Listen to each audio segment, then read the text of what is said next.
हाय दोस्तों, welcome back to my YouTube channel. तो जो आज का हमारा टॉपिक है वो है एड्स देन एचआईवी।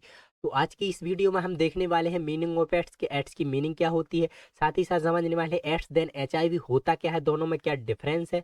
बात करेंगे इसके इंसिडेंट्स की कि अभी तक कितने लोग इस एड्स की बीमारी से इन्फेक्टेड हैं, कितने लोगों की जान जा चुकी है। मोड ऑफ ट्रांसमिशन पढ़ेंगे, क्या ट्रांसमिशन होता है, कैसे फैलता है, साइन और सिम्टम्स क्या होते हैं एड्स के, मैनेजमेंट क्या होता है, साथ ही साथ बात करेंगे हम इसके प्रिवेंशन की।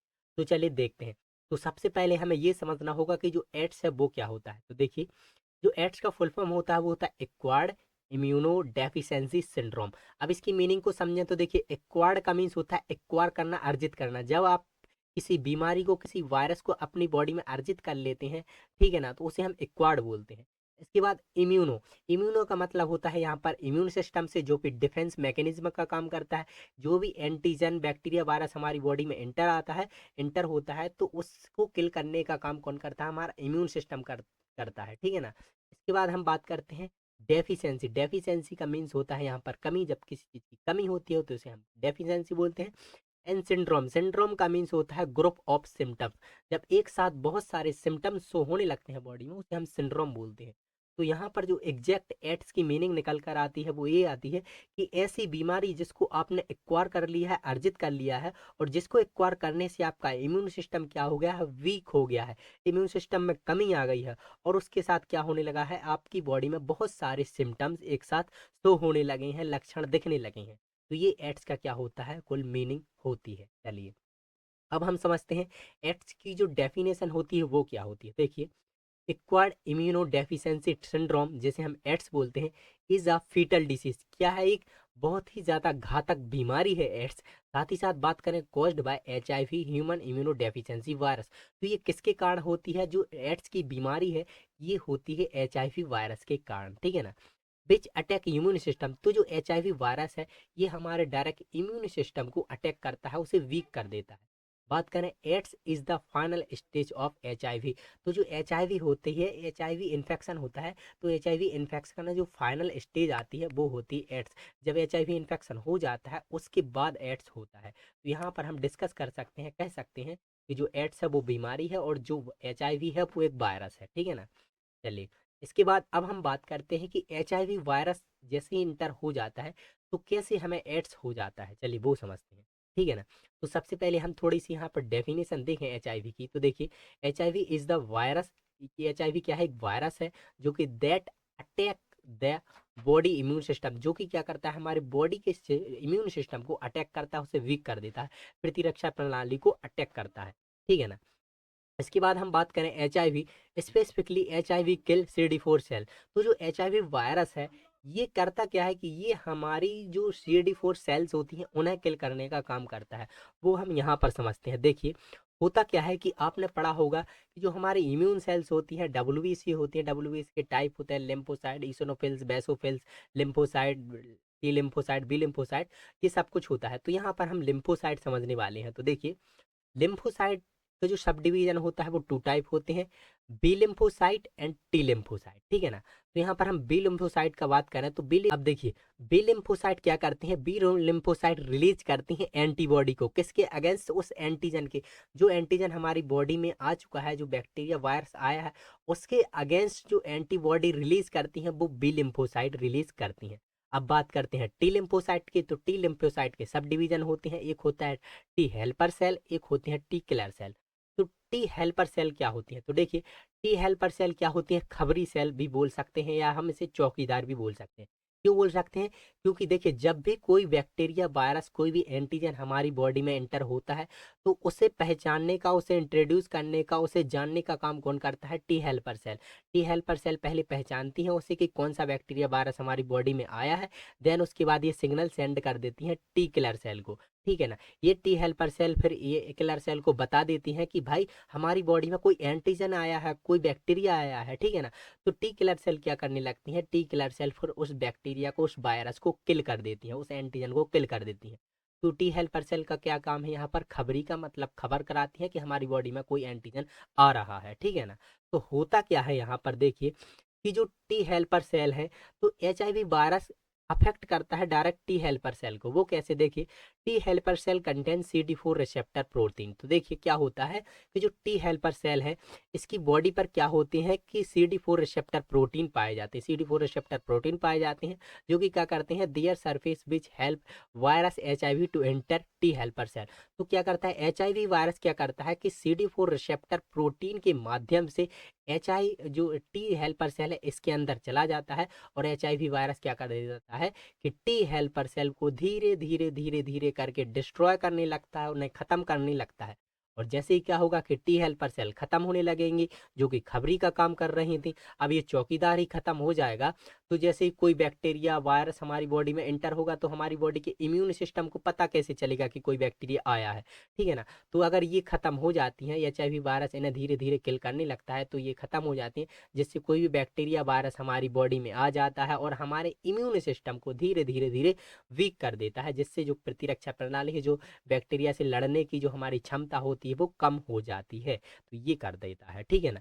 इसके बाद अब हम समझते हैं, देखिए CD4 की बात करें तो देखिए नॉर्मल रेंज होती है CD4 की 500 से 1500 सेल पर क्यूबिक मिलीमीटर ब्लड में। तो देखिए जो HIV क्या कर देता है, CD4 सेल को क्या करते हैं, कम कर देता है, लेकिन जो नॉर्मल रेंज होती है वो होती है 500 से 1500। अगर 500 से 1500 है, CD4 सेल की कमी नहीं है, तो आप बोल सकते हैं कुछ नहीं हुआ। लेकिन देखिए अब 500 सेल पर cubic millimetre generally consider healthy. अगर देखिए CD4 सेल्स अगर 500 भी हैं हमारी बॉडी में, 500 से ज़्यादा हैं, तो भी आप कह सकते हैं व्यक्ति का इम्यून सिस्टम बिल्कुल सही है, कोई भी एंटीजन अभी अंदर नहीं आया है। बात कर देते हैं 200 से 499 सेल पर cubic millimetre indicate decrease immune system. तो जैसे ही क्या होता है कि HIV सेल हमारी CD4 सेल को डिस्ट्रॉय कर देता है और उनकी संख्या क्या होती है, 200 से 499 के बीच आ जाती है, इतनी कम हो जाती है, तो हम बोल सकते हैं HIV वायरस ने हमारी बॉडी को अटैक कर दिया है और उसने हमारे इम्यून सिस्टम को वीक करना चालू भी कर दिया है, ठीक है ना।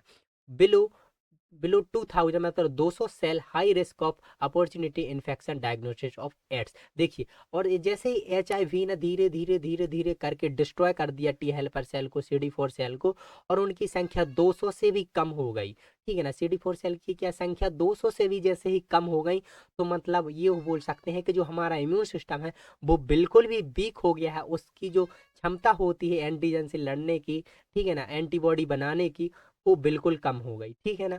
अब ये लड़ नहीं सकता, जिसके लास्ट स्टेज पहुंचा के हमारा इम्यून सिस्टम बिल्कुल वीक हो गया है, जिसे हम कह सकते हैं कि अब एड्स हो गया है। तो देखिए अगर कोई व्यक्ति HIV पॉजिटिव निकलता है तो आप उसे ये नहीं बोल सकते हैं कि व्यक्ति को एड्स है, क्योंकि देखिए HIV क्या है, एक वायरस है जो कि पहले क्या करता है, हमारे इम्यून सिस्टम को धीरे धीरे धीरे धीरे धीरे वीक करता है, लेकिन जब लास्ट स्टेज पहुंचती है, मतलब कि उसे लास्ट स्टेज तक जाने में 4 से 10 साल या 5 से 10 साल का समय लग सकता है, ठीक है ना।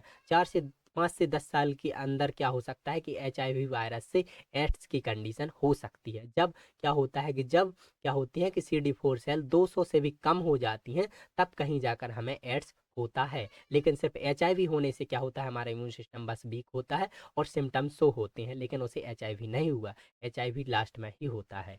देन इसके बाद हम बात करते हैं कि HIV वायरस आखिर होता क्या है। देखिए चलिए अब हम समझते हैं HIV वायरस को। तो देखिए HIV वायरस कुछ इस प्रकार से देखने को मिलता है, जो कि एक सिंगल स्टैंडर्ड RNA होता है, इसे हम RNA वायरस भी बोलते हैं। इसमें होता क्या है कि GP120 सेल्स होती हैं जो इस प्रकार से यहाँ पर लगी हैं इसके सरफेस पर, एंड GP41 जो एक हथौड़ा का मतलब ये हथौड़ा टाइप का है और इसका ये बैट है, ठीक है ना। तो इस प्रकार से लगी हैं। तो इसमें क्वालिटी ये है इस वायरस की कि ये क्या कर देता है कि ये GP120 जो इस प्रकार से बनी हुई है, ये इसे झड़ाता रहता है, तोड़ देता है और नई बना लेता है, फिर तोड़ देता है, फिर नई बना लेता है, जिसके कारण क्या हुआ है कि अभी तक इसकी कोई एंटीबॉडी नहीं बन पाई। क्योंकि एंटीबॉडी बन भी जाएगी तो क्या होगा कि इसे पहचान नहीं पाएगी, क्योंकि ये बदलती रहती हैं। क्या होता है कि ये बदलती रहती है, इसका एंटीजन ही जब हमें समझ में नहीं आएगा, हमारी बॉडी को पता ही नहीं चलेगा, एंटीबॉडी को पता ही नहीं चलेगा कि इसका एंटीजन कौन सा है, क्योंकि ये बदलता रहता है। इसलिए इसकी आज तक अभी तक कोई भी वैक्सीन नहीं बन पाई, ठीक है ना। इसके बाद हम समझते हैं, तो देखिए इन HIV virus only RNA is present. तो जो HIV वायरस है इसमें केवल RNA ही प्रेजेंट होता है, जो आप यहाँ पर देख पा रहे हैं, ठीक है ना। इसके बाद बात करें which belong to retrovirus, so we will also call it retrovirus. ये क्या कर देता है कि जो RNA वायरस है ये क्या है कि ये रेट्रो वायरस फैमिली से बिलोंग करता है, इसीलिए हम इसे रेट्रोवायरस भी बोलते हैं, ठीक है ना। इसके बाद हम बात करें तो मैनली होता क्या है, बाकियों में, बाकी एंटीजन में, बाकी वायरस में क्या होता है कि वो डीएनए से आरएनए बनाते हैं, ठीक है ना। लेकिन इसमें उल्टा होता है, इस वायरस में उल्टा होता है। ये क्या कर देता है कि ये आरएनए से डीएनए बना देता है, ये आरएनए से डीएनए बनाता है, उल्टी प्रोसेस करता है, जिस कारण से इसकी अभी तक भी वर्ल्ड में क्या हुआ है कि इसकी वैक्सीन नहीं बनी, इसकी एंटीबॉडी नहीं बनी, क्योंकि ये बहरूपिया है, इसको कोई समझ ही नहीं आता कौन सा रूप धारण कर ले। ये अपने आप को बदलता रहता है, इसके जीपी ये 20 बदलती रहती हैं, और ये उल्टा काम कर देता है, मतलब आरएनए से डीएनए बना देता है, जिसके कारण अभी तक इसकी वैक्सीन नहीं बनी। हालांकि अभी भी खोज जारी है इसकी वैक्सीन बनाने में, ठीक है ना। के बाद हम बात करते हैं इंसिडेंस की। तो देखिए, एड्स का जो फर्स्ट आइडेंटिफाई किया गया था, वो एड्स को आइडेंटिफाई किया गया था 1981 को। साथ ही साथ बात करते हैं इंडिया में इसका फर्स्ट केस देखने को मिला था चेन्नई में, वो भी 1886 में। बात कर देते हैं तो देखिए 39 पीपल, बोला जाए 33.1 million to 45.7 million people globally they are living with HIV in 2022 को। 2022 को अगर जैसे सर्वे हुआ था तो बोला जाए ग्लोबल में, पूरे वर्ल्ड में तकरीबन 39 मिलियन, मतलब 33 मिलियन से 45.7 मिलियन लोग अभी भी इस बीमारी से सफ़र कर रहे हैं। उन्हें ये बीमारी अभी भी HIV इन्फेक्शन है, HIV की डिसीज है। और बात करें तो देखिए 1.3 मिलियन, बोला जाए 1 मिलियन से 1.7 million people become newly affected with HIV in 2022 को। तो देखा जाए कि अभी भी 2022 में क्या हुआ है कि जो नए केस बने हैं वो 1.3 मिलियन हुए हैं, मतलब कि नए लोग इन्फेक्टेड हुए हैं इस HIV के कारण। हम बात करें तो देखिए 6,30,000 या बोला जाए 4,80,000 से 8,80,000 people died from AIDS related illness in 2022 को। 2022 को देखा गया है कि 6,30,000 से 8,80,000 तक के जो पीपल हैं इनकी जान जा चुकी है इस बीमारी के कारण, इस एड्स डिसीज के कारण, ठीक है ना। चलिए इसके बाद अब हम बात करते हैं ट्रांसमिशन की। तो देखिए अनप्रोटेक्ट सेक्स, असुरक्षित सेक्स, मतलब कि क्या है कि आपके पार्टनर को अगर क्या है एड्स है और आप उसके साथ सेक्स करते हैं तो सेक्स के माध्यम से, अनप्रोटेक्ट सेक्स के माध्यम से 80% चांसेस होते हैं, सबसे ज़्यादा जो अनप्रोटेक्ट सेक्स के कारण ही क्या होता है कि ये एड्स फैलता है। साथ ही साथ बात करेंगे ड्रग एडिक्शन। ड्रग एडिक्शन में बात करेंगे कि कुछ ड्रग लेते हैं, अडल्ट लोग होते हैं, जो भी अडल्ट होते हैं, बच्चे होते हैं, क्या होते हैं वो चरस, गांजा, अफीम, हीरोइन क्या होते हैं, कुछ कुछ क्या होते हैं इंजेक्शन के माध्यम से इंजेक्ट करते हैं अपनी बॉडी में। तो क्या हुआ कि एक ने इंजेक्ट कर लिया है ड्रग को अपनी बॉडी में, और वही इंजेक्शन से किसी दूसरे ने अभी ड्रग को इंजेक्ट कर लिया, तो क्या होता है एक ही सिरिंज से अगर दोनों जनों ने या तीनों जनों ने क्या किया है कि ड्रग्स ली है और उस उनमें से किसी एक को अगर क्या है कि इन्फेक्शन है तो दूसरे को भी होने के चांसेस होते हैं। बात करते हैं ब्लड ट्रांसफ्यूजन। क्या होता है कि किसी व्यक्ति को क्या है, किसी जो ब्लड डोनेट कर रहा है उसे HIV इन्फेक्शन है, वो HIV पॉजिटिव है और उसने ब्लड डोनेट किया, तो क्या हो सकता है कि उसके माध्यम से किसी दूसरे को भी इन्फेक्शन हो सकता है, क्योंकि ब्लड के माध्यम से ये हो सकता है, ठीक है, होता है, ठीक है ना।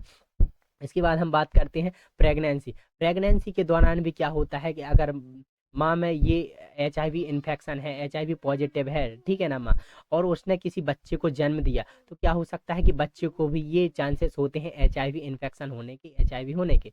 बात करते हैं नॉन स्टेराइल इंस्ट्रूमेंट। क्या होते हैं कि अगर किसी जैसे HIV इन्फेक्शन है, एड्स है, और उसको ट्रीट किया किसी डॉक्टर ने, उसकी सर्जरी की, और गलती से क्या हुआ कि वही इंस्ट्रूमेंट यूज बिना स्टेराइल किए वही इंस्ट्रूमेंट किसी दूसरे को यूज कर दिए, तो उसे भी होने के चांसेस ये होते हैं, इस प्रकार से फैल सकता है। बात कर चलिए इसके बाद अब हम बात कर देते हैं इन्फेक्टेड सिरिंज। क्या होता है, पहले के ज़माने में क्या होता था कि एक ही सिरिंज के माध्यम से अलग अलग लोगों में क्या हुआ होता था कि इंजेक्शन का इस्तेमाल कर देते थे। लेकिन गलती से भी क्या हो जाए कि कोई व्यक्ति अगर HIV पॉजिटिव है और वही इंजेक्शन उसे यूज किया और वही गलती से किसी दूसरे को यूज हो जाए, उसमें ब्लड लगा हो, तो क्या हो सकता है कि HIV इन्फेक्शन फैलने के चांसेस होते हैं, HIV फैल सकता है। देन इसके बाद हम बात करें टैटू। क्या होते हैं, कुछ टैटू आर्टिस्ट होते हैं, जब वो टैटू बनाते हैं तो आपने देखा होगा कि स्किन पर क्या हो जाता है कि ब्लड आने लगता है, तो वो ब्लड क्या होता है कि जब टैटू आर्टिस्ट की इस मशीन में लग जाता है, और इस टैटू आर्टिस्ट ने क्या किया कि उस मशीन को प्रॉपरली तरीके से क्लीन नहीं किया, और इसने उसे बनाया जिसे HIV इन्फेक्शन पॉजिटिव है, और इसने उसी इस्तेमाल मतलब उसी मशीन का इस्तेमाल करके किसी दूसरे की बॉडी में टैटू बनाया, तो उसके माध्यम से भी क्या हो सकता है HIV इन्फेक्शन फैल सकता है। साथ ही साथ ब्रेस्ट फीडिंग क्या हो सकता है कि अगर माँ को क्या है एचआईवी इन्फेक्शन पॉजिटिव है तो क्या हो सकता है कि उसके बच्चे को भी ब्रेस्ट फीडिंग के दौरान ये इन्फेक्शन हो सकता है, ये चांसेस होते हैं। देन इसके बाद हम बात करते हैं HIV AIDS not transmission. HIV कैसे नहीं फैलता, कैसे नहीं फैल सकता है, तो वो देखते हैं। तो टचिंग, अगर आप किसी को टच करते हैं, ठीक है ना, फिजिकली टच होते हैं तो उससे एड्स नहीं फैलता। साथ ही साथ हम बात करते हैं किसिंग, किस करने से भी क्या होता है एड्स नहीं फैलता। साथ ही साथ हम बात करें थ्रू फूड, तो कोई कहने लगता है कि जो फूड होता है किसी का झूठा खाना खाने से एड्स फैलता है, तो ऐसा नहीं है, इससे भी एड्स नहीं फैलता। साथ ही साथ हम बात करते हैं इंसेक्ट बाइट, तो कुछ लोग कहने लगते हैं कि मच्छर के काटने से तो एड्स फैल सकता है क्योंकि ये ब्लड सक करता है। नहीं फैलता, क्योंकि देखिए जैसे ही ब्लड सक करता है तो इसके सलाइवा में ये सब वो पाया जाता है, ये जैसे ही इसकी बॉडी में, इसके माउथ में एचआईवी इन्फेक्शन आता है, एचआईवी वायरस आता है, तो ये इसकी बॉडी में ऐसा वो पाया जाता है कि ये डीएक्टिवेट कर देता है एचआईवी वायरस को, ठीक है ना। तो ये एचआईवी वायरस को डीएक्टिवेट कर देता है, तो अगर इन्फेक्टेड पर्सन से किसी हेल्दी पर्सन को बाइट भी कर देता है तो कोई फर्क नहीं पड़ता, ठीक है ना। इसके बाद हम बात करते हैं क्लिनिकल मैनिफेस्टेशन की, तो देखिए जो सिम्टम्स हैं एचआईवी के वो अलग अलग डिपेंड करते हैं कि इन्फेक्शन जो एचआईवी ने कितना बॉडी को इफेक्ट किया है, depending on the phase of infection की एचआईवी के कारण जो आपका इम्यून सिस्टम है वो वीक कितना हुआ है उसके अनुसार ही सिम्टम्स शो होते हैं। देखिए फर्स्ट में देखें early symptom, in the first stage of HIV infection acute HIV with in a month और 2 आफ्टर इन्फेक्शन।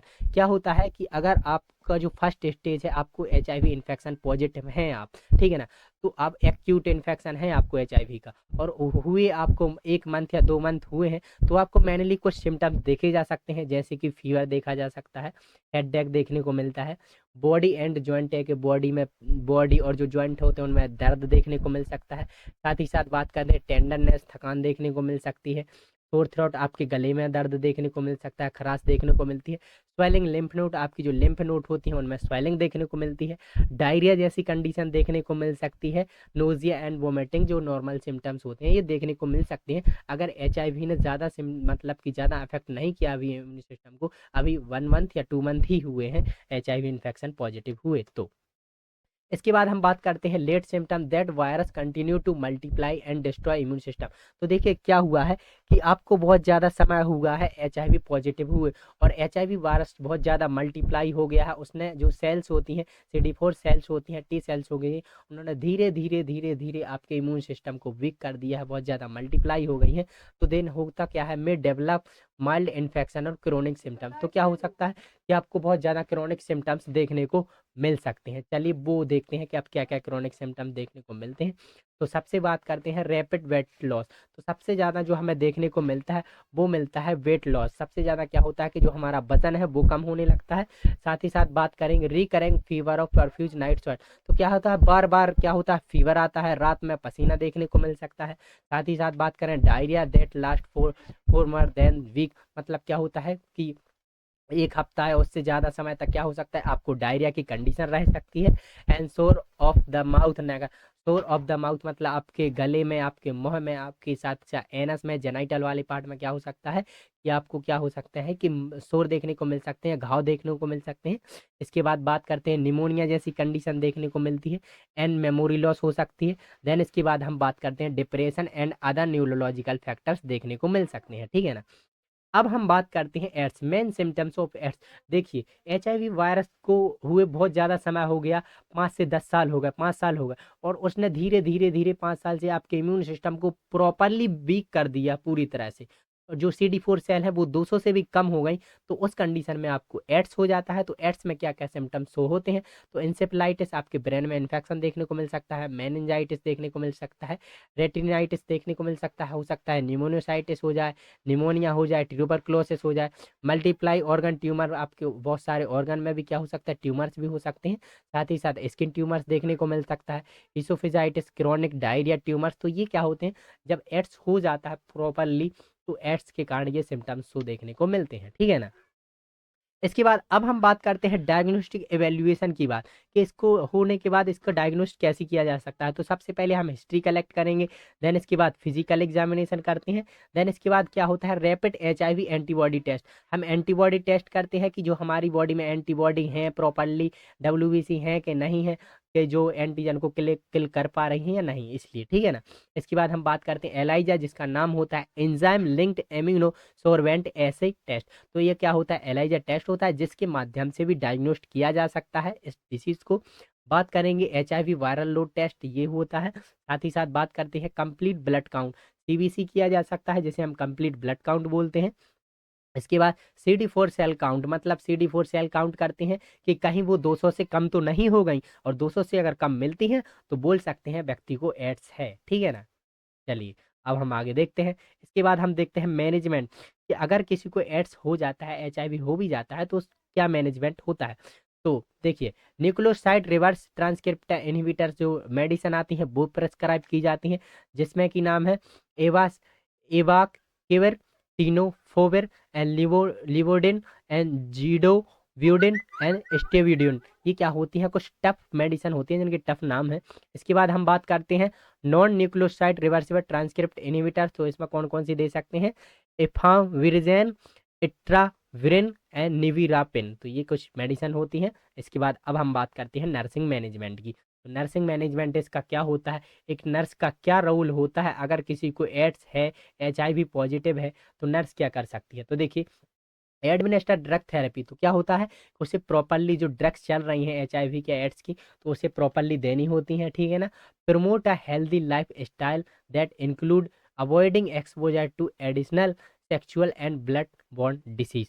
तो क्या हो सकता है कि आपको क्या करना है, कि स्वस्थ हेल्दी लाइफ स्टाइल को क्या करना है, इंक्लूड करना है, ठीक है ना। जिसमें कि क्या होगा, हो सकता है आंतरिक जो भी एडिशनल है sexual and blood borne disease को क्या करना है, देखे रहना है कि इससे ये डिसीज फैलती है, तो आपको इससे सावधान रहना है, ठीक है ना, देखना है, ठीक है ना। इसके बाद हम बात करें प्रोटेक्ट अदर फ्रॉम HIV, जिसको इन्फेक्शन हुआ है, HIV प्रोटेक्ट है, HIV पॉजिटिव है, तो उसके कांटेक्ट में नहीं आना है, कांटेक्ट में आए भली आए, लेकिन उसके ब्लड के कांटेक्ट में तो नहीं आना है, उसका ब्लड हमारी बॉडी में बिल्कुल भी नहीं आना देना चाहिए, किसी भी कारण उसका ब्लड हमें नहीं चढ़ाना चाहिए, ठीक है ना। इसके बाद हम बात करते थे maintain activity and productivity, maintain करके चलना है एक्टिविटी को एंड प्रोडक्टिविटी को, गतिविधि को जो भी होती है। Cope with the frequent symptoms cold by HIV के कारण होने वाले लगातार लक्षणों से हमें निपटना है, उन्हें ट्रीट करना है। साथ ही साथ बात करें educate develop regarding controlling measure of AIDS, तो क्या करना है, सहायता के नियंत्रण उपाय के बारे में लोगों को शिक्षित करें, बताएं कि जो एड्स है वो कैसे फैल सकता है, ब्लड ट्रांसफ्यूजन के द्वारा फैलता है, ठीक है ना, तो कैसे कैसे फैल सकता है, ये हमें शिक्षित करना है, बताना है लोग। एजुकेट, आप पेशेंट को क्या क्या एजुकेट कर सकते हैं, तो देखिए, advise the patient to avoid anal intercourse because it में इंजुरी टिश्यू। तो क्या करना है, हमें बोलना है, पेशेंट को बताना है कि उसे अवॉइड करना है, क्या करना है, avoid anal intercourse, anal intercourse नहीं करना है, क्योंकि उससे क्या हो सकता है, इंजुरी हो सकती है, टिश्यू डैमेज हो सकता है, ठीक है ना। इसके साथ हम बात करते हैं advise patient to avoid sharing needle, razors, toothbrush, sex toys and blood contaminated articles. तो क्या करने हैं कि हमें अवॉइड करने देना है कि कोई भी जो सिरिंज होती है वो एक दूसरे की शेयर नहीं करनी है। अगर किसी ने ड्रग्स ली है उस सिरिंज के माध्यम से, क्या होते हैं नए युवा क्या होते हैं, सिरिंज के माध्यम से क्या होते हैं, ड्रग्स लेते हैं, जो हीरोइन चेक्स गांजा होते हैं, ये सब क्या होते हैं, सेवन करते हैं। तो क्या होते हैं, जो निडल्स है, शेयरिंग है, ये यूज़ नहीं करनी है, टूथब्रश यूज़ नहीं करनी है, सेक्स टॉयज यूज़ नहीं करने हैं, एंड कंटामिनेटेड ब्लड आर्टिकल, जो भी कंटामिनेटेड है, जो क्या है, इन्फेक्टेड आर्टिकल्स हैं ब्लड से रिलेटेड, HIV वायरस के पॉजिटिव में जो आए हैं आर्टिकल्स, उन्हें यूज़ नहीं करना है, अवॉइड करना है। साथ ही साथ बात करते हैं avoid advice patient to use always latex condom. तो क्या करना है, हमें व्यक्ति को एडवाइस करना है कि हमेशा सेक्सुअल कॉन्टैक्ट करने से पहले, सेक्सुअल इंटरकोर्स करने से पहले क्या करें, सेक्सुअल इंटरकोर्स करने के दौरान लेटेस्ट कॉन्डम का यूज करें, ठीक है। तो thank you for watching my video. अगर वीडियो पसंद आई हो तो हमारे चैनल को लाइक एंड सब्सक्राइब जरूर करना। Thank you.